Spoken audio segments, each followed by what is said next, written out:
Bienvenidos a People and Art, soy Eli Bravo. Hoy me encuentro en el Museo Salvador Dalí, en la ciudad de St. Petersburg, en el estado de Florida. Les voy a presentar la primera parte de una biografía sobre Dalí llamada Fama y Vergüenza de Salvador Dalí. Lo interesante dentro de este programa es que podremos ver el trabajo realizado por Ian Gibson, un periodista y escritor que se interesó en la personalidad de Dalí, y a través de entrevistas a personas que lo conocieron y al propio Dalí, podremos descifrar un poco quién era él. Se ha dicho que era un genio, que era un visionario, que era un loco. Desde sus comienzos en Cataluña hasta su muerte, Dalí logró cultivar una personalidad única y sobre todo una imagen frente al público que lo hizo indiscutiblemente uno de los personajes simbólicos de este siglo XX. Disfruten de la fama y vergüenza de Salvador Dalí.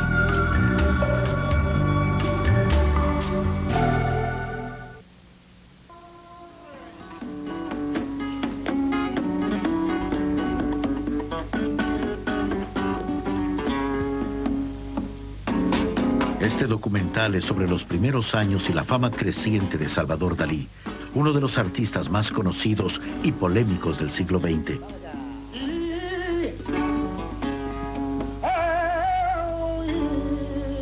Dalí falleció en 1989. Su personalidad se volvió tan famosa como sus pinturas, y creó su propio museo en España, que es visitado cada año por multitudes de turistas.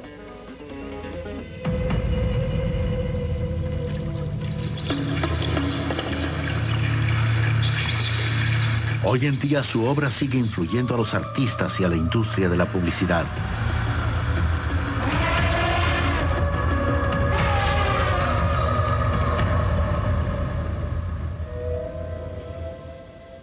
Esta cinta es también sobre la creación de una biografía de Salvador Dalí, escrita por el autor irlandés Ian Gibson. El gran hombre en persona. Buenos días, señor Dalí. ¿Cómo estamos? Todo biógrafo debe separar los hechos de la ficción, pero con él la tarea es más difícil, porque al artista le gustaba cultivar la confusión. Solo los idiotas dicen la verdad. ¿Solo quiénes? Dije que solo los idiotas. ¿Estúpidos dicen la verdad? Como soy muy inteligente, nunca digo la verdad. ¿Nunca dice la verdad? La idea de escribir la biografía de Dalí fue en 1986. Quería hablar con él sobre una biografía que había escrito de su gran amigo, el poeta Federico García Lorca. Televisión Española dispone de un buen testimonio. Dalí estaba extremadamente débil, pero me dijo cosas fascinantes. Y mientras lo miraba y oía cómo golpeaba la mesa con la mano, me di cuenta de que había una terrible tragedia tras la máscara que comenzaba a despedazarse.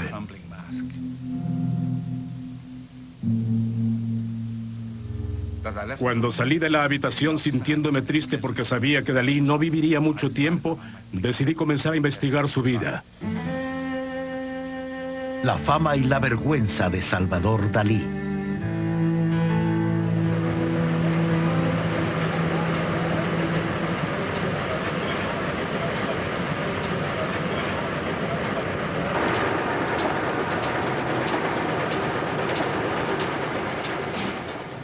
Fue impresionante ver a este enorme monstruo alemán lanzando estampillas con una obra del maestro.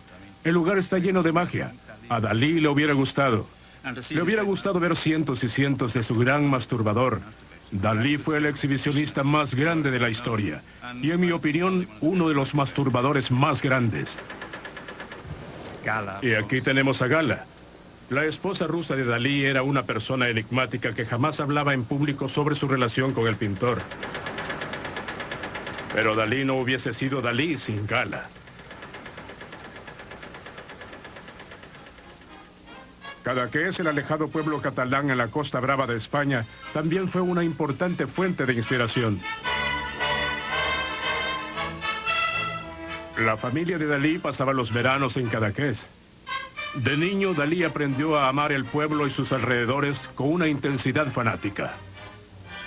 Entendí que como biógrafo era mi deber explorar este paraíso de su niñez alrededor de la casa que habitaba cada año con su familia.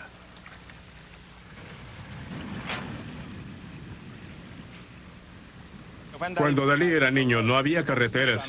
Uno podía caminar directamente a la playa desde la puerta de la casa. Estaban junto a la orilla del mar. Es un sitio muy solitario, alejado del centro de Cadaqués, una playa privada. Y aquí descubrió un mundo microscópico que lo fascinaría por el resto de su vida.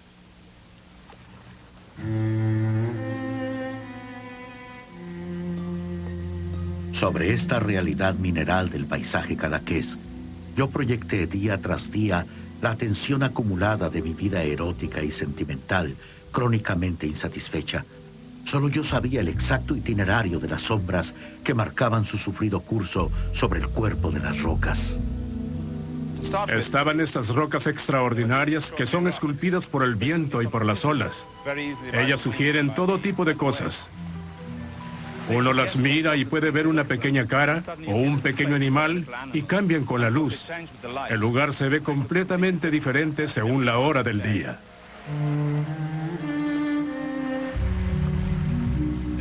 Creo que esto fascinaba a Dalí, las metamorfosis que ocurren constantemente en estas rocas. Creo que ellas influyeron en la forma que Dalí veía el mundo. Las imágenes dobles del artista derivaron de este paisaje.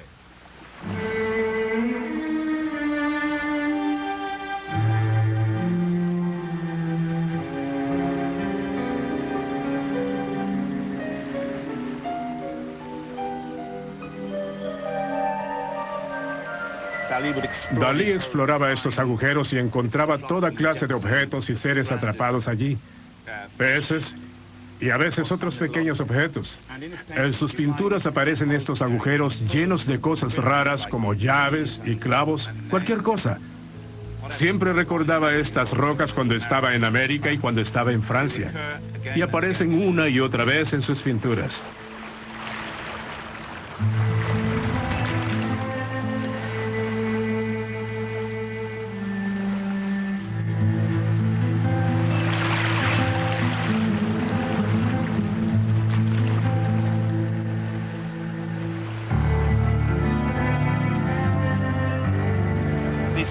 Estos erizos de mar eran el plato favorito de Dalí.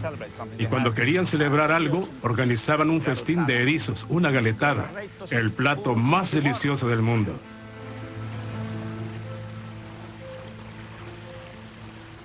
Lo que he visto es muy importante. Ese pez pequeño fascinaba y aterrorizaba a Dalí al mismo tiempo. La gente de Cataluña lo llamaba babosa. Vi la cara de la babosa. Llamé a mi padre con desesperación. Era como el saltamontes, ese insecto horroroso, pesadilla y alucinación en la vida de Salvador Dalí. La vida secreta es un campo minado para el biógrafo distraído, pero revela la influencia del formidable padre de Dalí sobre el artista. Esto fue filmado por Luis Buñuel en 1930. Dalí nació y creció en el sofisticado pueblo de Figueras, a 40 kilómetros de Cadaqués. Su padre era un abogado de éxito. Cuando Dalí tenía 8 años, su familia se mudó a un elegante apartamento. Aquí en la terraza, Dalí tenía su propio reino privado. Le gustaba estar por encima de todo. Este era su mundo. Y ninguna otra persona tenía permiso de subir. Aquí Dalí creó su primer estudio, que era su cuarto de baño. Un cuarto abandonado. Cuando hacía mucho calor, Dalí solía llenar esta tina de agua y se metía en ella desnudo y se pasaba horas dibujando. Sería interminable para mí narrar todo lo que he vivido dentro de la tina. Pero hay una cosa innegable. Aquí nacieron los primeros rastros de mi sentido del humor. Y comencé a tomar conciencia de que estaba jugando a ser un genio. Ay, Salvador Dalí, ahora lo sabes. Quien juega a ser genio se convierte en uno. Claro que a los 38 años Dalí estaba exagerando su historia. En el primer estudio de Dalí... ¡ay! Casi me arranco la cabeza. La vista desde aquí solía ser fabulosa. He traído una reproducción de una de mis pinturas favoritas de Dalí, la cual fue pintada desde este lugar. La obra muestra cómo era la vista a mediados de la década de los 20, cuando Dalí era un hombre joven. Aquí comenzó a pintar y produjo esta obra maestra, con el sol poniéndose tras las montañas de la costa, los púrpuras y los violetas, y la muchacha trabajando en la terraza.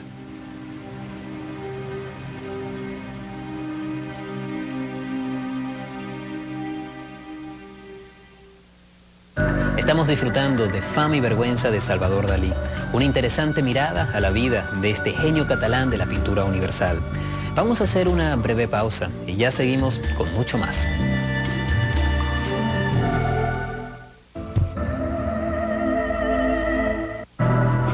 Como artista, Dalí se desarrolló en distintas disciplinas. Además de la pintura, también hizo escultura y cine, porque junto a Luis Buñuel escribió y dirigió El perro andaluz y La edad de oro. Además de eso, también hizo crítica de arte, escribió para algunos periódicos y también escribió su autobiografía. Un libro fascinante, muy al estilo de Dalí, llamado La vida secreta de Salvador Dalí. Sigamos conociendo su historia aquí, en People and Arts.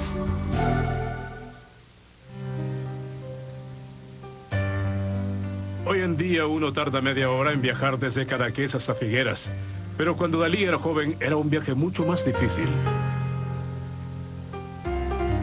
Cadaqués era el tema perfecto para un joven artista. Una de sus amigas de la infancia todavía vive allí. La luz de Cadaqués probablemente causó la coloración extraña de sus pinturas, porque sus pinturas tenían colores muy brillantes, pero no eran colores comunes, eran colores inventados por él. Él los creó. Y lo hizo desde la infancia, porque recuerdo las primeras obras que pintó sobre cartón y pedazos de papel que encontraba en la casa. Eran muy hermosas. ¿Es cierto que su padre le dio su primera caja de pinturas? Sí, eso es cierto. Papá le dijo, como te gusta pintar, te daré una caja de colores. Y entonces le dio su primera caja. O sea que no es cierto que Sigfrido Bormann le dio... No, eso no es cierto. Es una pues gran mentira. Una gran mentira. Así es. Mejor hablaremos de eso más tarde. Sí. ¿Podemos ver las pinturas? Sí, le mostraré los Dalí y luego le mostraré las obras de Bormann. Perfecto. El problema es que muchas de las mentiras eran propagadas por el mismo Dalí. Calma, pero es que... Creo que los recuerdos de Rosa María son más veraces. Sí. Ella ha vivido aquí toda su vida traduciendo novelas norteamericanas e inglesas al español. Esta soy yo. ¿Es usted? Y este es mi ángel de la guardia. ¿Cómo se convirtió Dalí en su ángel de la guardia? Porque quería comprarme. ¿Comprarla? Y mamá le dijo que eso no sería práctico porque tendría que cuidarme y aún era demasiado joven. Él tenía solo 6 años más que yo y no iba a poder hacerlo. Pero entonces ella lo nombró mi guardián y le hizo prometer que siempre me cuidaría y me vigilaría. Y así lo hizo. Háblame de los saltamontes. ¿Qué es eso de los saltamontes? Ese era su terror. Le horrorizaban los saltamontes. Le horrorizaban. ¿Y esas son las criaturas que aparecen en las pinturas de Dalí pegados a la boca del gran masturbador? Sí, tienen una boca y tienen 2 dientes, pero son un poco más grandes. Solíamos hacer eso porque nos gustaba hacernos cosquillas en la nariz con los saltamontes, pero a él le horrorizaba esto. Si le acercábamos un saltamontes, se ponía a gritar. Les tuvo terror toda la vida, aún de adulto.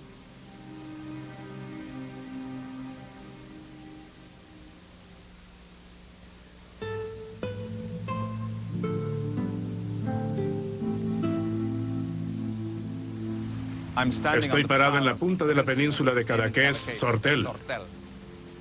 Y al otro lado de la bahía hay un faro muy pintoresco. Es el faro de Calanans y él marca la frontera sur del paraíso infantil de Dalí. Es agosto, hace calor. La temperatura es sensual.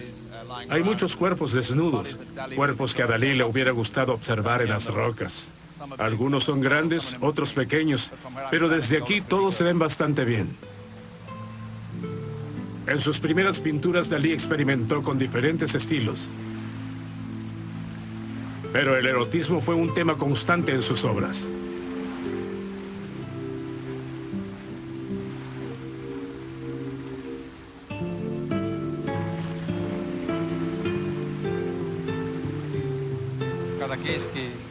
Sabía que era muy importante hablar con Antonio Pichot, quien ayudó a Dalí durante sus últimos años. Él fue quien me presentó al pintor. Viene de una familia de bohemios cultos que se hicieron amigos de Dalí cuando ese era niño. Las obras de su tío, Ramón Pichot, fueron las primeras pinturas impresionistas que inspiraron al joven artista. Pero realmente, Antonio, estoy viendo que la relación de los Dalí con los Pichot es fundamental en la vida de Salvador y en su obra, ¿eh? Ah, no, fundamental. Que sin vosotros no hay Dalí, vamos, Dalí es diferente. Bueno, Dalí hubiera sido exactamente Dalí, pero fue una gran influencia la que tuvo la familia Pichot en él y que le dio impulso, y eso Dalí lo reconoció toda su vida, que no solamente el Pepito y la familia Pichot, sino también la pintura de Ramón Pichot, el impresionismo. Un ciprés. Un ciprés Porque he inmenso. estado mirando aquí al ciprés. Yo vivo junto al ciprés, es un ciprés maravilloso. ¿Y Dalí apreciaba este ciprés? Bueno, cada vez que venía aquí, lo primero que hacía antes de saludar a la familia ni a nadie, saludaba al ciprés. No me digas. Le daba un gran abrazo y entonces decía una cosa que yo dudo un poco de que fuese cierta, decía, lo he plantado yo. Pero como todas las cosas de Dalí que eran un poco a veces dudosas, tenía una base de realidad. Seguramente él debió vivir los días que con Pepito hacían labores de jardinería aquí en Cadaqués, en los primeros años del siglo. Este es Pepito ya mayor con el niño Dalí, y es el primero que dijo que Dalí era genial, que Dalí esto lo recordó toda su vida. Y esta silla que veis aquí es exactamente esta mía. ¿Esta silla? Sí, completamente la misma. Siéntate así. Bueno, vamos a ver. ¿Ves? Fíjate. Creo que Ana María tenía la espalda más bonita que la mía, pero... Es que era la modelo... Mira, aquí está. Aquí también. Sí. Siempre aparece Ana María en todos los momentos. Era un personaje fascinante. Mira. Ana María, 5 años menor que Dalí, fue su modelo hasta los 25 años.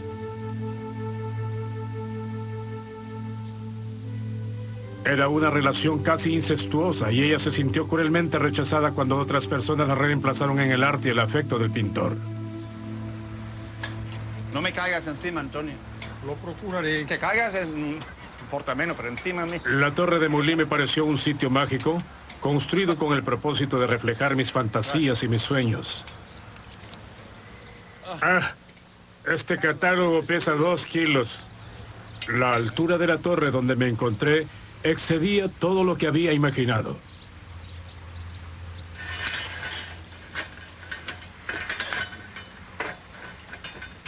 Dalí, quien solo tenía 12 años entonces, recordaba la torre mucho más alta de lo que realmente era. Dalí conectó este sitio a una imagen que aparece una y otra vez en su obra La muleta de madera. En el centro de la terraza estaba mi muleta empapada por la lluvia, recostada hacia la derecha proyectando una sombra larga y siniestra sobre los azulejos iluminados por la luz roja del sol. Desde entonces, aquella muleta anónima fue y seguirá siendo hasta el fin de mis días el símbolo de la muerte y la resurrección. Pero él siempre relacionaba la muleta con la impotencia, ¿no? Con todo. Con esas formas flácidas que se apoyan en muletas. Sí, con la impotencia y con la falta también de seguridad, ¿verdad? Con la inseguridad. Era un signo de apoyo, era algo necesario. Todo lo que es flácido, todo lo que es blando, necesita un apoyo.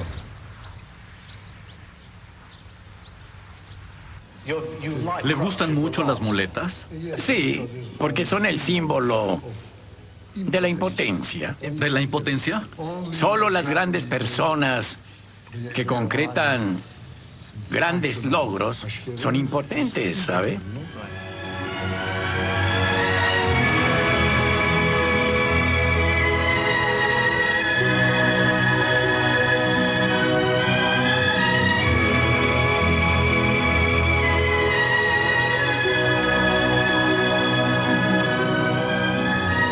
Bravo, bravo, bravo, bravo. Bonjour, bonjour.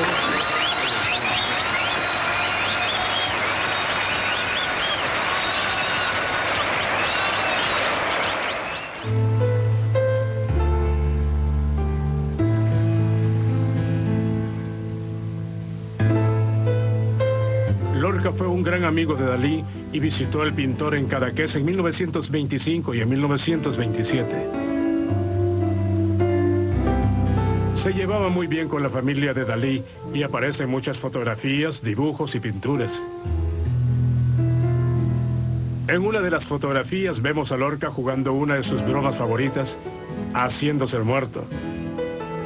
Dalí usó esa foto para realizar su primer retrato del poeta.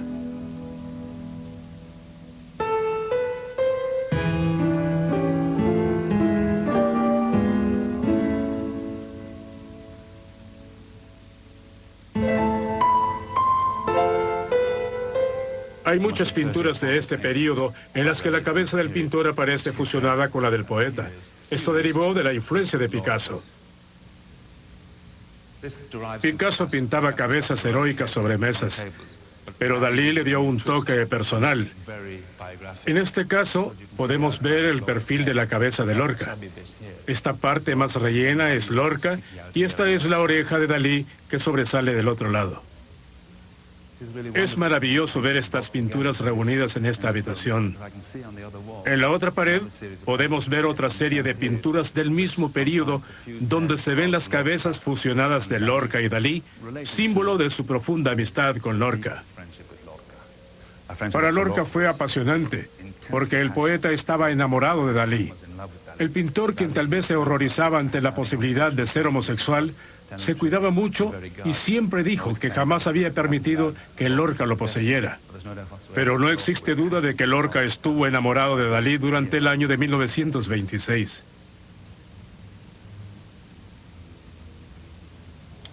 Aquí a la derecha vemos la cabeza de Lorca, su cabeza decapitada, tirada a la orilla del mar. Durmiendo plácidamente o muerto, no sabemos, pero es una playa cubierta con miembros amputados y sugerencias de muerte pintadas de una manera grotesca con extrema precisión.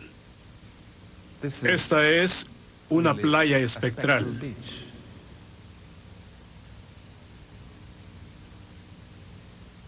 En la parte de abajo de la pintura, en la esquina derecha, aparece una de las especialidades de Dalí, el burro putrefacto, que reaparece en la película que el pintor realizó con Buñuel, Un perro andaluz.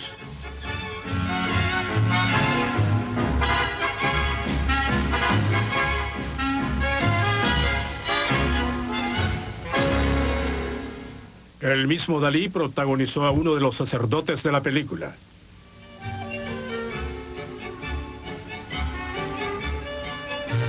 Cuando conocí a Dalí poco antes de su muerte, él me dijo, mi gran amigo Lorca odiaba los pechos de las mujeres. Yo le dije, maestro, yo tenía la impresión de que a usted tampoco le gustaban. No, dijo él, los pinto volando, los pinto en pares voladores. Aquí tenemos un par de espléndidos pechos voladores.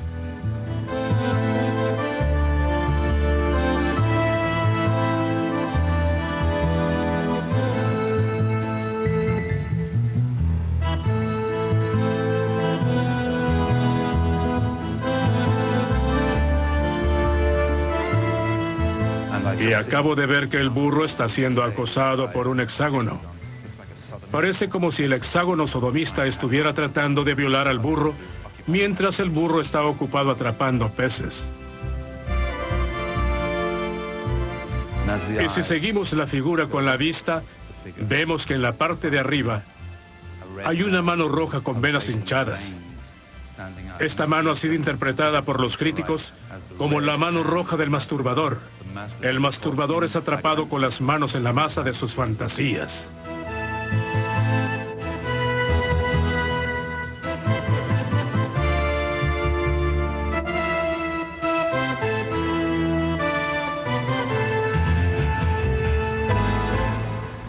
Un perro andaluz fue mostrada por primera vez en París en 1929.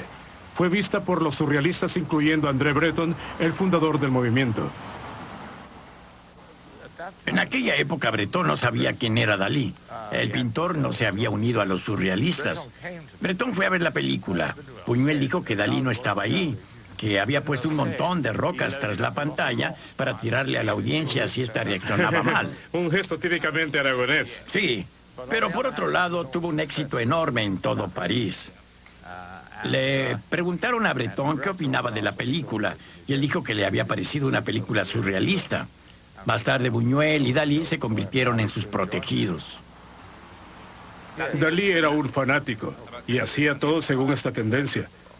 Odiaba a su familia, logró que lo echaran de su casa, odiaba la religión y los discursos, atacó a la Iglesia Católica como ningún otro y luego atacó a la patria, su desdén por la patria. No, era brillante y por supuesto más adelante cambió por completo. Se volvió por la familia, por religión y lo demás, pero en aquel momento creo que le agradó mucho el final del Perro Andaluz. Es su imaginación la que se ve en esas imágenes. Buñuel era muy inteligente y gracioso, pero hay un fanatismo en esas dos primeras películas que no aparece en su obra posterior. Hay mucha influencia de Dalí en la primera película. Creo que Buñuel decía que Dalí era un genio porque él también era un cerdo.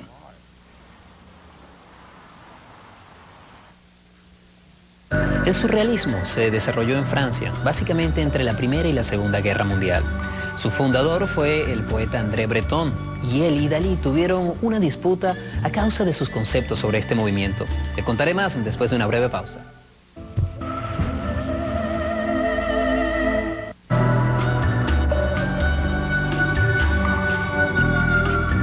En nuestro espacio de vidas le estamos presentando la primera parte de Fama y Vergüenza de Salvador Dalí, una excelente biografía sobre este gran pintor catalán.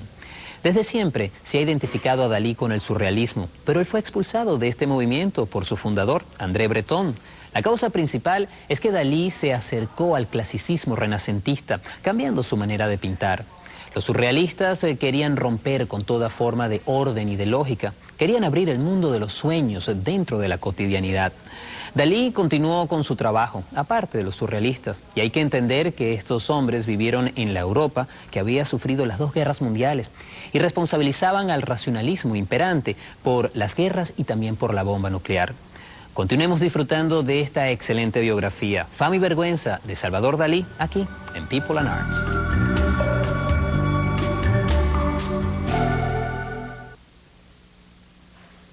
Los surrealistas, como se imaginarán, se sentían fascinados por los museos de cera, por los maniquíes de Taylor. Solían venir a este lugar porque les gustaba cómo se borraba el límite entre la apariencia y la realidad, como sucede en este museo. Dalí leyó un poema de Jean Cocteau en el cual menciona el Museo Grévy y el viaje que realizó a París en 1926 para conocer a Picasso, ver el Louvre y por supuesto el Museo de Cera. La cera no solo es la que mejor se presta para imitar formas y figuras vivientes, es al mismo tiempo espectral y macabra. Su suavidad aumenta su atractivo. Al ser expuesta al calor, se derrite y desfigura, por consiguiente es fácilmente identificada con la descomposición de los cadáveres.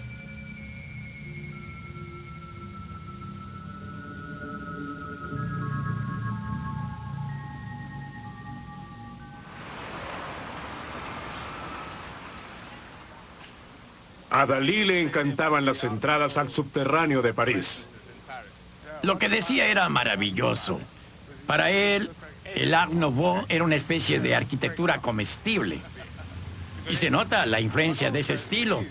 Por supuesto que este estilo también aparece en Barcelona. A él le encantaba el Art Nouveau en general, pero por alguna razón Dalí lo llamaba arte moderno. Sí. Pero el nombre es muy importante para los surrealistas, porque representa la certidumbre y lo fortuito. Ajá, sí. Y aquí está una película sobre Dalí que aparece de inmediato sobre el lienzo. Siempre pasaba algo donde aparecía Dalí. Dalí se unió al surrealismo porque era el movimiento más revolucionario de la época. Sacaba su inspiración del inconsciente individual. André Breton era el sumo sacerdote del movimiento y durante un tiempo fue como un segundo padre para Dalí. Breton había escrito uno de los textos surrealistas que fueron leídos aquí en este hotel. Dalí se sintió atraído al surrealismo y por un tiempo lo necesitaron. Se unió al surrealismo y lo revivió. El movimiento estaba casi muerto. Las pinturas se estaban volviendo aburridas, más y más automáticas. Había artistas brillantes como Miró. Y este joven, que tenía un gran poder de imaginación, fue descrito por Picasso de este modo. La mente de Dalí es como un motor fuera de borda. Brillante analogía. Es cierto, su mente era lo que lo impulsaba. Sí, Éluard lo llamaba la máquina de pensar que nunca para. Sí, por supuesto. Y era glamoroso para la época. Y parecía un gigoló. Tenía un aspecto muy popular, era extravagante, no le importaba lo que hacía o decía. Tenía la osadía de los tímidos porque en una ocasión, uno de los amigos surrealistas de Dalí era el poeta Paul Eluard. Dalí lo invitó con su esposa Gala a Cadaqués. Fue amor a primera vista. Se desató la tormenta.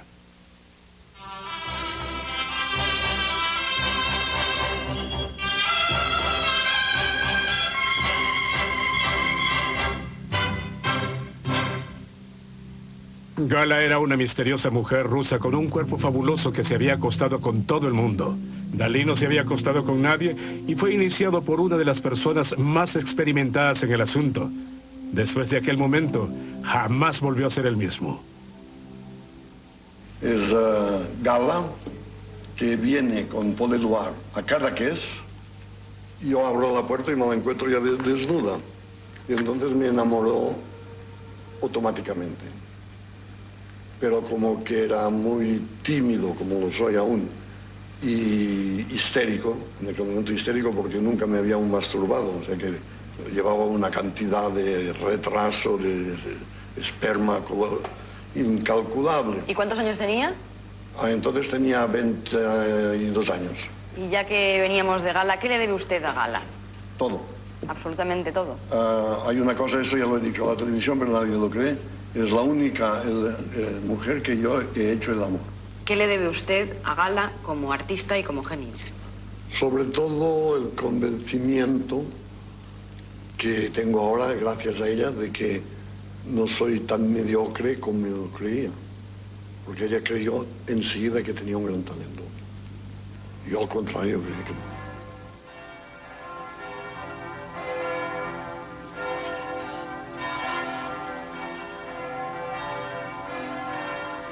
Esta es la Rue Becquerel, en Montmartre, al pie del Sacré-Cœur. Y fue aquí que Dalí y Gala tuvieron su primer nido de amor en París. El apartamento había sido alquilado por Paul Eluard para él y Gala, pero fue él quien se mudó a vivir allí.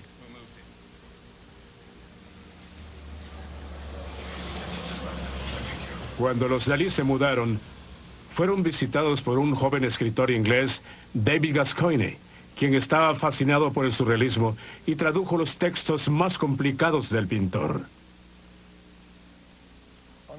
En un caballete, en medio del apartamento había... aquí está, una hogaza de pan y un tintero basado en el Angelus de Millet. Esa era una de las características del estudio y la otra era un enorme lienzo titulado El Gran Masturbador.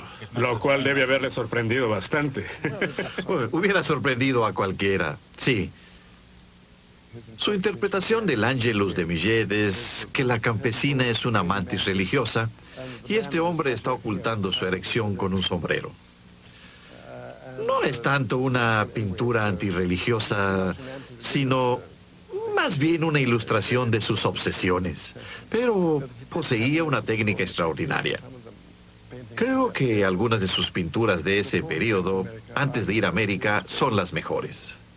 Recuerdo que una vez me mostró sus pinceles y uno de ellos tenía unos 3 pelos diminutos. Era un pincel diminuto. Pintaba con gran pasión. ¿Usaba una lupa? Sí, así es. Tenía una pequeña lupa como la que usan los joyeros y se la colocaba ante el ojo para pintar ciertos detalles. ¿En serio? Así es. Era un maestro de la técnica. La pintura La persistencia de la memoria se le ocurrió a Dalí una noche después de haber comido un trozo de queso Camembert. Gala se había ido al cine y cuando regresó se quedó allí parada y dijo: nadie olvidará esta imagen. Él colaboró conmigo. Me mostró varios objetos en su estudio. Por ejemplo, para ilustrar su idea de las imágenes dobles, lo paranoico, usó una maravillosa tarjeta postal que descubrió en un mercado popular.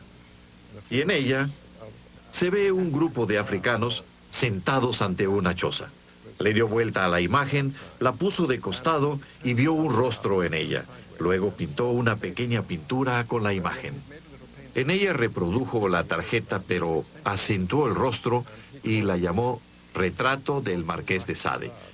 Uno puede usar esta explicación de la imagen doble con el truco visual hecho para ilustrar a las personas que tienen manía persecutoria y ven la prueba de su persecución en un objeto del mundo exterior. Uno puede saber e interesarse en eso y hasta usar el concepto como teoría sin necesariamente temer volverse loco.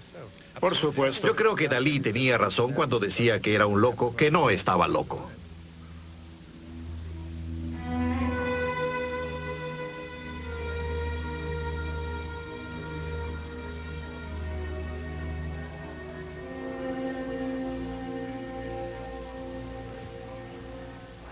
El mundo de los sueños es un mundo extraño, que la mayoría de nosotros visita solo cuando duerme. La meta del surrealismo es explorar ese mundo y relacionarlo con la vida cotidiana. Dalí vino a la exhibición surrealista de Londres. Una exhibición que causó un revuelo tremendo aquel año y fue visitada por miles de personas todos los días. No sé de quién fue la idea de que se vistiera de buzo y nos diera una lección sobre los misterios del inconsciente, pero lo hizo. Al poco tiempo de comenzar, empezó a bajar el volumen de su voz y comenzó a quedarse sin aliento y asfixiarse. Tuve que traer una llave inglesa. No sé cómo hice para conseguirla en la calle Bonn a media tarde. No lo sé, pero lo hice y lo liberé. Otra de las grandes experiencias de Dalí en Londres fue conocer a Freud en 1938. Allí hubo una escena terrible porque yo le enseñé mi cuadro La Metamorfosis de Narciso, que le gustó mucho. El cuadro no me interesa, yo quisiera que usted leyera mi tesis sobre la paranoia crítica que he hecho con Lacan. Y él volvía al cuadro. Yo volvía a que leyera mi tesis científica. Y al final, puñetazo, digo, quiero que lea esta noche. Entonces, Freud se quedó un poco asombrado y dijo a Stefan Zweig, nunca he visto un prototipo de español más claramente. Es un fanático.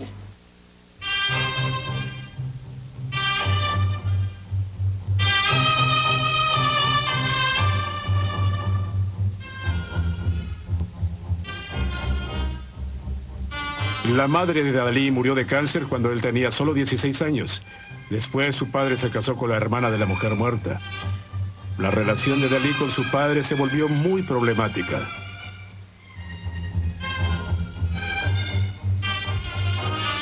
Esta pintura es muy importante porque es la que hizo que el padre de Dalí lo echara de la casa. Fue exhibida a finales de 1920 y es una figura de Dios. Aquí está el Sagrado Corazón y Dalí escribió en francés. A veces para divertirme escupo sobre el retrato de mi madre. Es el retrato de madre más extraño que ha realizado un artista. Fue terrible. Fue un choque horrible para el padre porque la madre había muerto en 1921, 8 o 9 años antes, y fue una terrible tragedia familiar. El aspecto más sagrado de la familia era la madre, y escupir sobre el retrato de la madre fue un gran insulto para el padre, quien lo echó de inmediato de la casa. Dalí estaba decidido a no ser echado de la zona por su padre tiránico, así que se compró una colina en Puerto Ligat, justo frente a la propiedad del padre. Ahí se estableció con Gala, y con el paso del tiempo expandió la propiedad y agregó varias cabañas. Dalí pintó la bahía del Puerto Ligat una y otra vez. Era uno de los lugares que más le gustaban, y una de las cosas que debió gustarle era que Puerto Ligat era el primer sitio que recibía los rayos del sol en España. El padre y la hermana de Dalí están sepultados en el pequeño cementerio San Valdiri, a medio camino entre Cadaqués y Puerto Ligat. La ironía es que desde el cementerio puede verse la casa de Dalí, la cual nunca pudieron visitar. Pero no, porque ellos eran de allí y ella estaba a la rima de su padre. Ella no dejó nunca el sitio de su padre allí. Sí, este fue el dominio de Salvador. Y hay otra razón para la que no viniera, era también el dominio de Gala. Y por eso no podía venir. Pero es patético, Rafael, ¿no? Patético, muy patético. El padre y Ana María Dalí Domènech, la hija, incluso estuve invitado por ellos en su casa. Aquí conservo un gran recuerdo. Era una persona excepcional, el padre muy enérgico, muy fuerte de carácter, pero al mismo tiempo era una persona muy cordial, muy amena, muy recibiendo siempre muy bien a los amigos y a las personas. Adoraba a su hijo, pero es esa relación de amor-odio que se da a veces en las relaciones paterno-filiales, ¿no? Dalí amaba a su padre extraordinariamente. Lo temía porque era muy autoritario, pero precisamente lo admiraba porque veía en él lo que a él le faltaba, esa autoridad que él quería tener igual que el padre, pero no conseguía imponerla como quería. Y Ana María Dalí, la sombra de su hermano continuamente, que también adoraba a su hermano, estaba enamorada de su hermano, y también es la tragedia de Salvador. Salvador destruía todo lo que quería, las cosas que escribió de su hermana, el poema L'amour et la mémoire, es de las cosas más horribles que un hermano puede escribir de una hermana.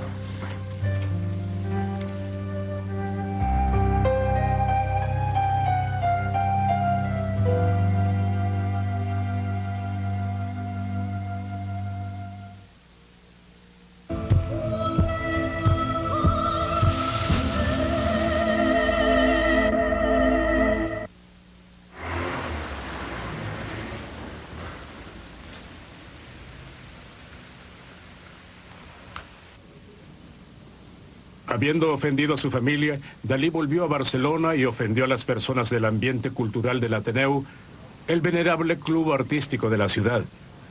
Aquí vemos una película que muestra a Dalí interactuando amablemente con otros miembros del club. Estos jamás hubieran sospechado lo grosero que sería Dalí pocos años después, cuando fue invitado a hablar sobre el surrealismo. El lugar estaba completamente lleno. Todo el ambiente cultural estaba allí. Y el pintor comenzó por insultar a la audiencia. Dijo algo como: lo más terrible del mundo es hablar ante el público. Y hay solo una cosa más vil y repugnante. Y eso es lo que están haciendo ustedes aquí. O sea, escuchar a quien habla ante el público. Así comenzó, y luego insultó a Cataluña, atacó a la iglesia, a la patria y a la familia, poco tiempo después de haber sido echado por su padre. La gente comenzó a salir del teatro, a insultarlo. Estaban muy ofendidos. Al día siguiente, los periódicos, Dalí fue acusado de ser enemigo de Cataluña, lo cual supongo que quería.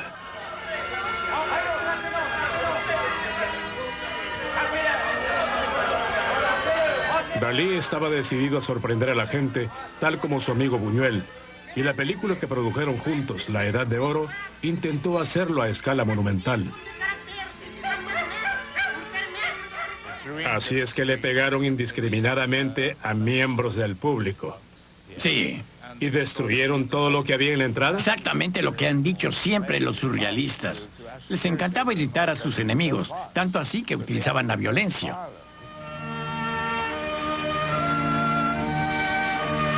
La primera escena fue filmada en Cabo Creus, muy cerca de Puerto Ligat, uno de los sitios más increíbles de todo el Mediterráneo.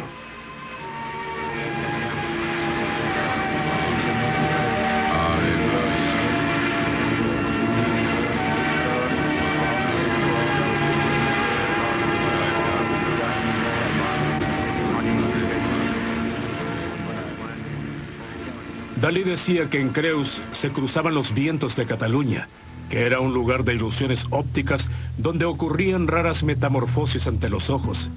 Estas rocas fueron la inspiración del pintor.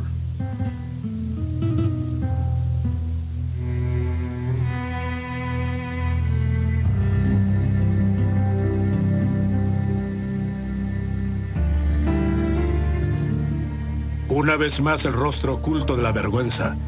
En otras partes las rocas tienen rasgos humanos que expresan los conflictos que tenía en su vida con su padre, su hermana, su sexualidad y por supuesto con la Iglesia Católica.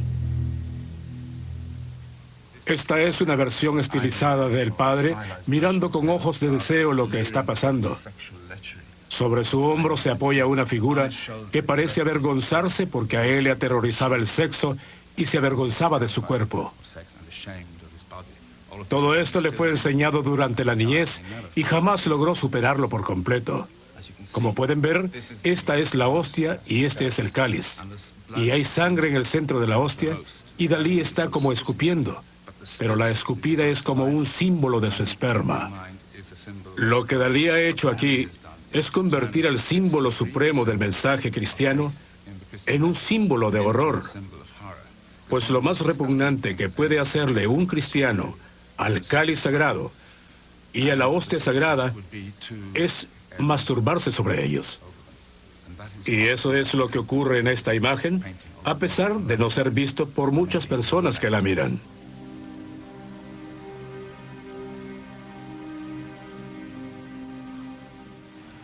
Poco tiempo después, Dalí comenzó a ofender a los mismos surrealistas. La situación tocó fondo en enero de 1934, cuando Breton le pidió al pintor que fuera a la Rue Fontaine para explicarle si apoyaba a Hitler. Dalí fue llamado porque comenzó a retratar mucho a Hitler y no paraba de hablar del gran paranoico de Berchtesgaden. Y los surrealistas eran violentamente antinazis. Así que reunieron una especie de tribunal en Rue Fontaine. Todos estaban allí.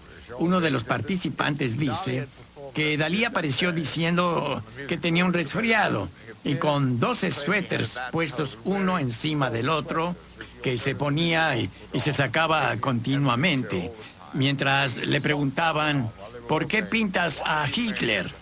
Al final Dalí dijo, porque soy surrealista y ustedes mismos dijeron que uno debe pintar sin intervención de la moral. Yo sueño con Hitler, así que lo pinto. Y lo que es más, todas las noches sueño que me acuesto con ustedes y lo pienso pintar. Quedaron perplejos. Ni siquiera Breton pudo controlarse como lo hacía usualmente. Breton siempre había sospechado de Dalí. En un artículo sobre él dijo, no puedo evitar preguntarme si en 10 años escucharemos la admirable voz de Dalí o solo el sonido de sus finos zapatos de cuero. Y entonces yo ya en este momento me declaré apolítico totalmente, pero al mismo tiempo monárquico y anarquista, pero no políticamente, metafísicamente. Dalí siempre tuvo opiniones políticas ambiguas. Esta pintura de 1936, construcción blanda con habichuelas hervidas, fue retitulada Premonición de la Guerra Civil, una guerra en la que él apoyó al general Franco sin hacerse notar. Dalí y Gala pasaron 3 años de la Guerra Civil en París, pero cuando los alemanes invadieron Francia, se marcharon a Nueva York. Dalí ya había estado en esa ciudad y entonces Nueva York se convirtió en un puerto seguro y en una potencial mina de oro.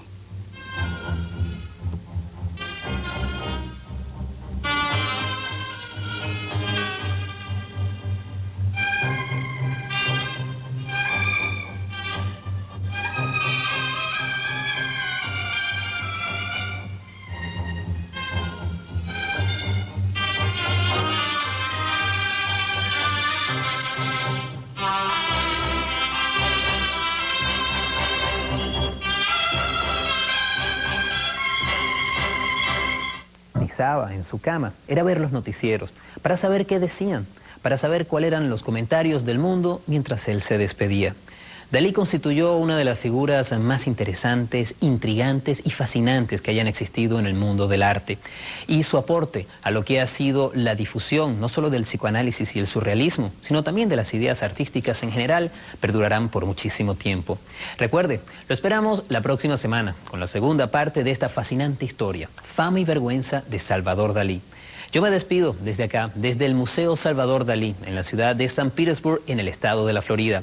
Y los dejo con más de la programación de People and Arts.